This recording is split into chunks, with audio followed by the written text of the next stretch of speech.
over the world. Local consumer prices continue to hover at the 2% cent rate in April. Turning to robots to allow the visually impaired the chance to better indulge in cultural experiences.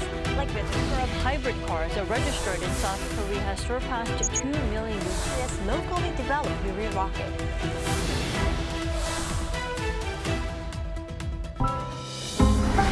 Arirang.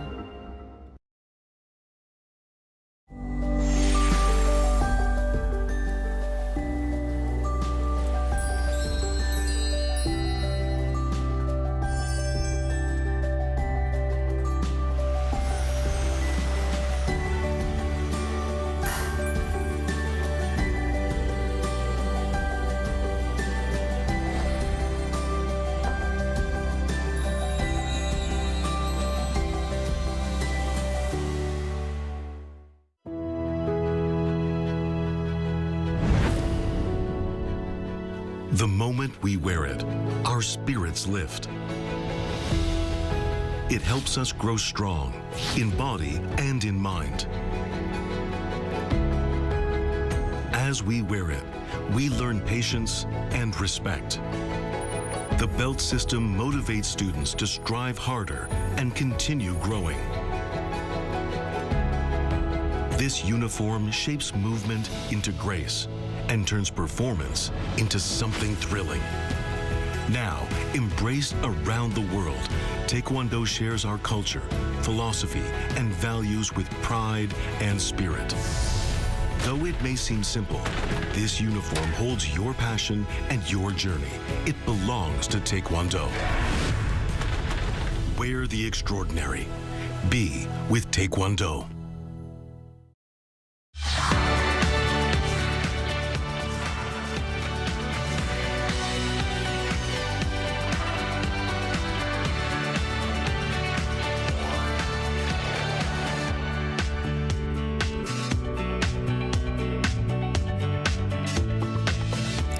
안녕하세요. Riding on the Korean wave.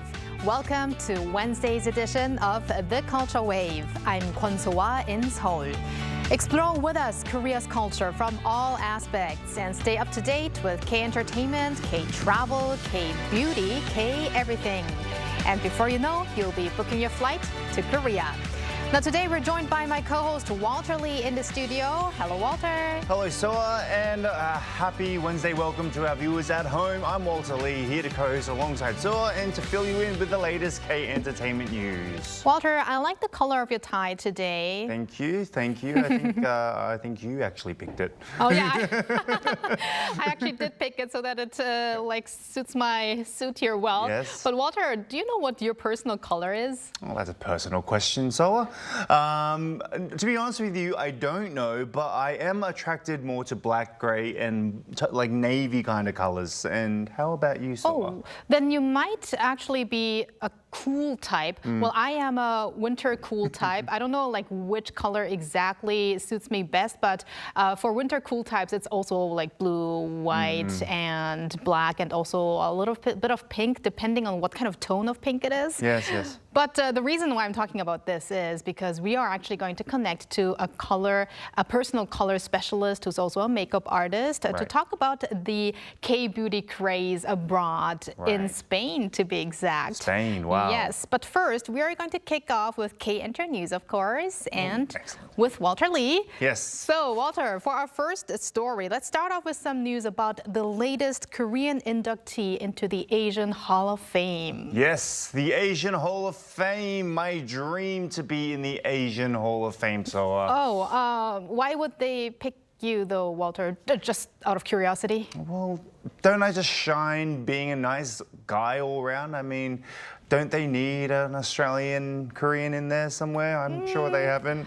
You never know. You never know. Never know. Maybe Dream one big. day. Yes. Maybe one day. Let's see how we go. But why we are talking about this is Soo-man, the executive producer of A2O Entertainment and also former SM Entertainment CEO, has been the rightful inductee into the 2025 Asian Hall of Fame. Now, that took place on Saturday in Los Angeles local time. Now, the induction was covered through an in-depth Associated Press feature titled King of K-pop Soo-man on his career, a global industry, and what's next. Now, the AP described Lee as a visionary who has never wavered for 30 years, highlighting how his philosophy of culture and technology helped transform K-pop into a global industrial ecosystem. Now, in his acceptance speech, he stated that creativity is a borderless language and music is the power that connects the world, and I couldn't agree more. Right, well deserved. And as you said, Walter, he's often referred to as the king of K-pop,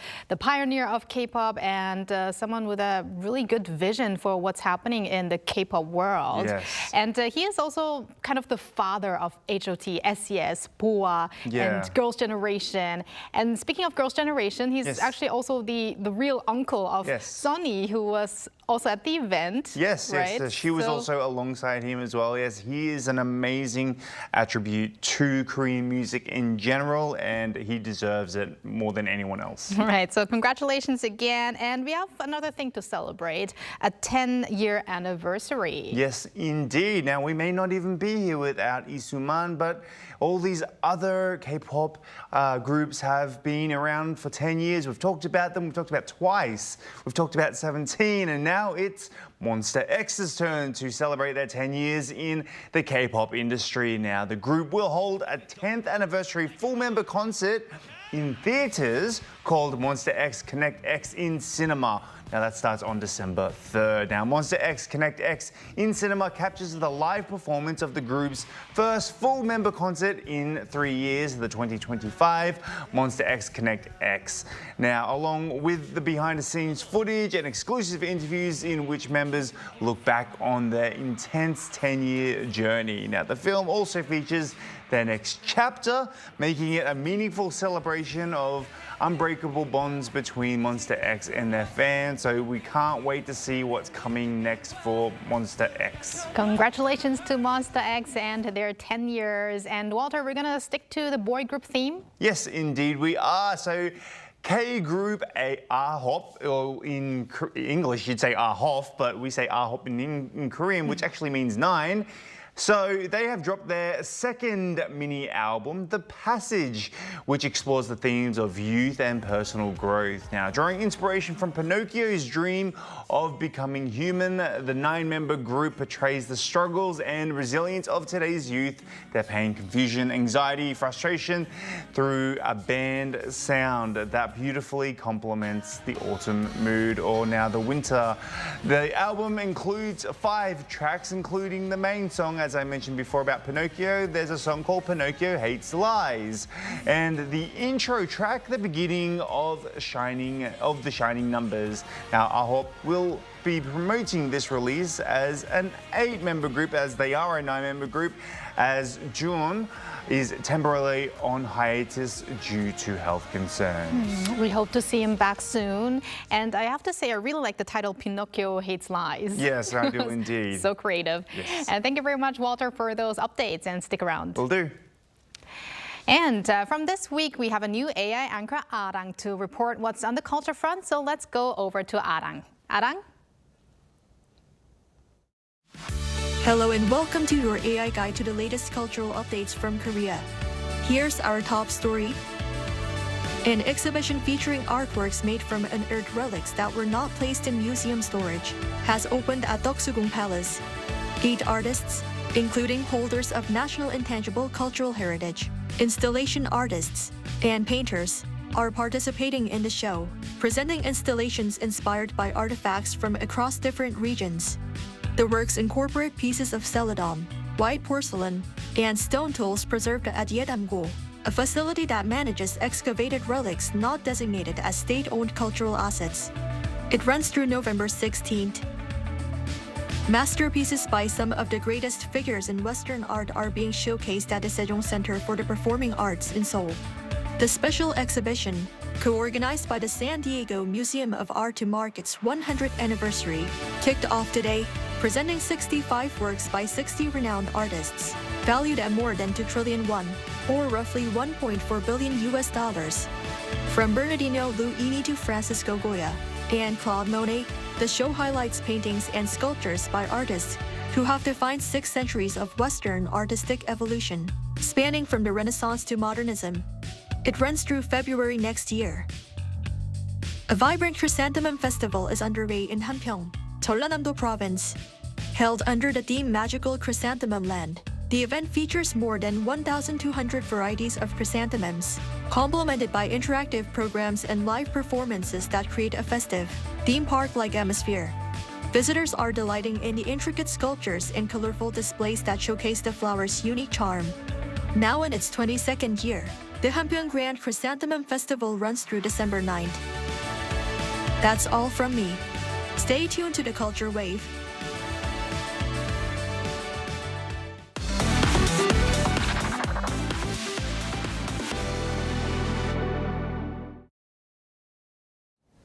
Namsan Peak has been an iconic tourist destination in Seoul, garnering even more attention due to being featured in K-dramas and K-films. One example, K-pop Demon Hunters.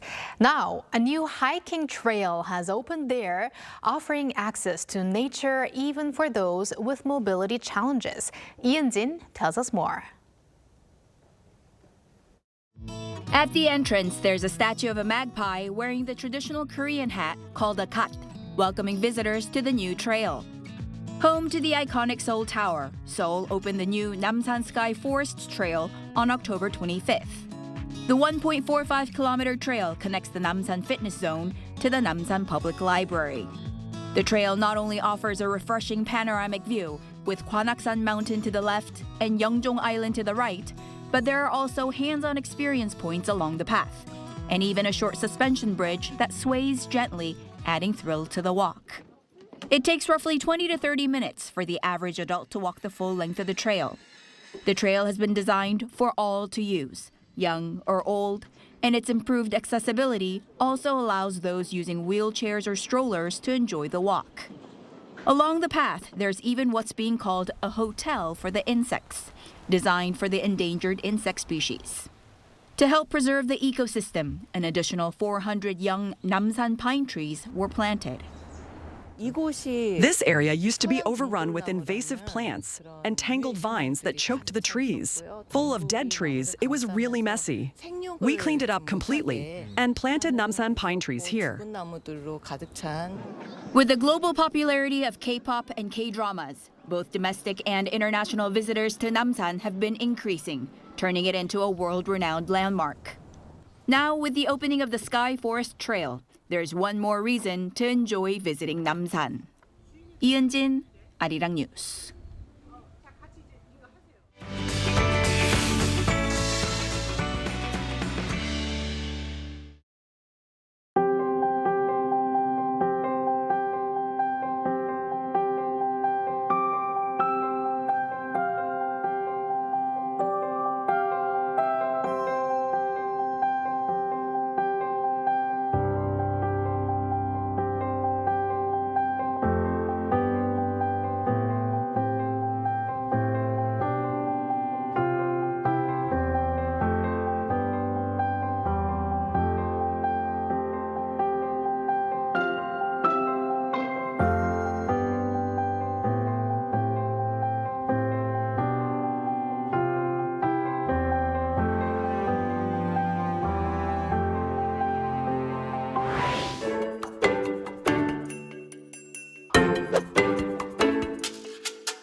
Korea is not only famous for its music, dramas, and food, but also its makeup and cosmetics. So much that a makeup survival entertainment program has been a big hit lately. For today's K-Correspondent segment, we go over to Spain, a country known for its passion. And what many Spanish people are passionate about these days is K-beauty. Korean makeup products are now readily available at local department stores, specialty shops, as well as online. Recently, a makeup class for local K-beauty fans was held in Madrid. We connect with the expert to lead the sessions to hear in detail the secret behind the K-beauty craze in Spain. It's Kim Jia, CEO of Color Arte, who is a makeup artist herself, as well as a personal color specialist. Hello, Ms. Kim. Hello, Jia. Hi, I'm Jia Kim. All right, I'm a beauty styling expert from Korea. Okay, great. Please, could you introduce yourself a little more? Also, maybe about your company or CEO. You're a CEO of Color Arte, if I pronounce it correctly. Yes, I work as a makeup artist, personal color and image consultant, and also as the CEO of Color Arte. Recently, I've been leading K-beauty classes and collaboration projects overseas, sharing the artistry of Korean beauty with people from different cultures around the world. Excellent. So if we talk about personal color specialist or consultant, is this a job widely known overseas, like in Spain, for instance? Also, could you explain the concept of personal color diagnosis for viewers that may be unfamiliar with it? Personal color refers to the set of the color that best harmonize with an individual's natural features, such as their skin tone, eye color, and hair shade. In simple terms, it's about finding the colors that highlight your strengths and balance your overall look. When you use the right colors, your face looks brighter, healthier, and even younger. But if the colors don't suit you, you can look tired or dull, even when you apply the makeup. In Korea, personal color analysis has already become very popular. There are many professional studios that offer color diagnosis, and people use it every day when choosing clothes, makeup, or even accessories. However, the concept is still relatively new in many other countries. As global interest in K-beauty and Korean makeup styles continues to grow, more people overseas are beginning to learn about personal color and how powerful it can be. I believe that within the next few years, personal color analysis will become a common part of a beauty routine worldwide, just as it already is in Korea. And for now, we do see a lot of foreign tourists coming to Korea who actually want to experience that personal color diagnosis. So what do you think is behind the popularity? And also, how was the response by the participants of your program, Dia the K-Makeup, which was held recently in Madrid? And Korean style makeup have been gaining a lot of attention worldwide. For many people who already follow Korean beauty trend, personal color is something they've likely heard before. In Korea, it's become an essential part of beauty, not just in makeup, but also in fashion and hairstyling. Cosmetic brands even design shades by tone types like spring warm or summer cool. The trend spread globally thanks to K-pop idol and celebrities. When fans saw how a celebrity look could completely change just by using the right colors, they became curious about finding their ones. Since professional color analysis isn't yet common overseas, many tourists visit Korea to experience it firsthand. And because the transformation is so visible and immediate, once people try it, they are instantly fascinated. Participants also found it very interesting to experience firsthand how their faces reacted when the colors changed. And once they know their personal color, they would probably go out shopping for those colors products that fit them, right? I'm sure that's an excuse that they will use, yes. So, also, what did the participants think of the latest K makeup styles? You mentioned before, like K-pop idol inspired point makeup or thin natural skin expression. And how is it maybe different from, let's say, how Spanish people use makeup? What I found most interesting in Spain was that people didn't see Korean makeup as just about product. They saw it as a completely style and part of culture. When they think of Korean makeup, they associated it with natural beauty, clean skin, and healthy glow.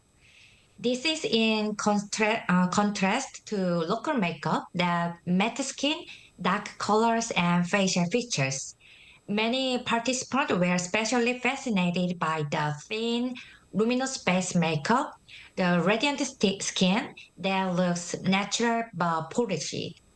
There was also a lot of curiosity about the K-pop idol makeup, things like blush placement, under eye highlighter, and glitters.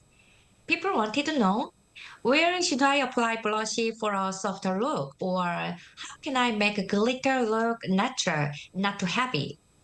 Overall, I felt that people in Spain view Korean beauty as being about high quality product, clear skin, and subtle yet radiant color expression.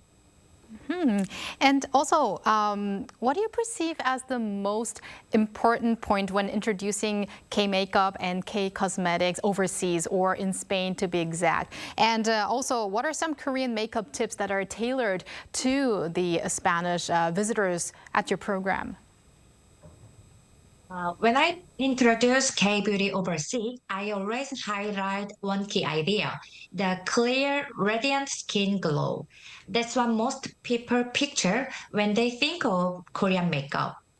In Spain, where the climate is quite dry, I focus it on skincare before makeup.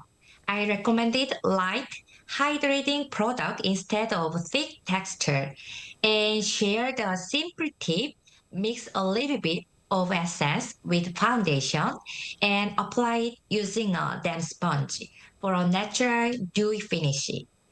I also introduced soft Korean style details like straight eyeliner and front cheek blush for a gentle, useful look.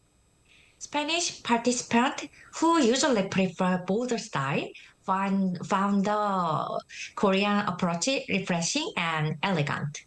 In the end, I believe that for many people overseas, Korean makeup is more than just a beauty technique. It's a cultural expression that enhances one's natural skin and celebrate authentic beauty.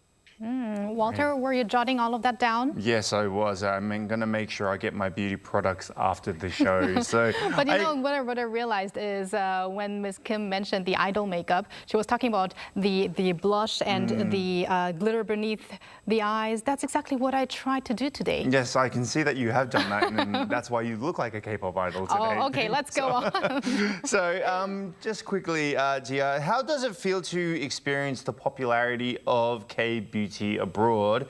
And what do you think differentiates maybe Korean beauty products from, let's say, the local products that you use there?